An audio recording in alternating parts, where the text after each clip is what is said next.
తెలుగు రాష్ట్రాలపై చలి పంజా విసురుతుంది. చలి తీవ్రత కొనసాగుతూనే ఉంది. ప్రధానంగా ఏజెన్సీ ప్రాంతాలు చలితో గజగజ వణుకుతున్నాయి. కనిష్ట ఉష్ణోగ్రతలు రోజు రోజుకు పడిపోతున్నాయి. కొన్ని రోజులుగా కనిష్టంగా ఉష్ణోగ్రతలు సింగిల్ డిజిట్ కే పరిమితమయ్యాయి. దీంతో మన్యం వాసులు వణికిపోతున్నారు. బయటకు రావాలంటేనే భయపడిపోతున్నారు. మరో 3 రోజులు కనిష్ట ఉష్ణోగ్రతలు సాధారణం కంటే 2 నుంచి 3 డిగ్రీలు తక్కువగా నమోదయ్యే అవకాశం ఉందని వాతావరణ కేంద్రం హెచ్చరిస్తుంది.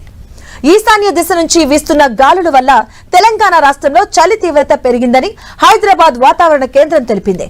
కనిష్ట ఉష్ణోగ్రతలు సాధారణం కన్నా 2 నుంచి 3 డిగ్రీలు తక్కువగా నమోదవుతున్నట్లుగా తెలిపింది. నిన్న తెలంగాణలో అత్యధికంగా కొమరంభీం జిల్లా తిర్యాని మండలం గిన్నెదారిలో 5.9 డిగ్రీల కనిష్ట ఉష్ణోగ్రత నమోదైనట్లుగా వాతావరణ శాఖ అధికారులు తెలిపారు.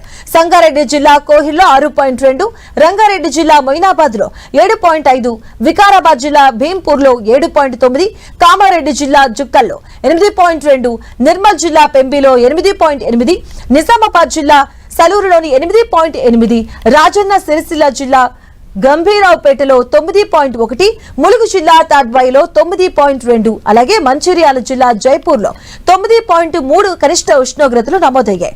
అటు ఏపీలోనూ సేమ్ సిచ్యువేషన్ కనిపిస్తుంది.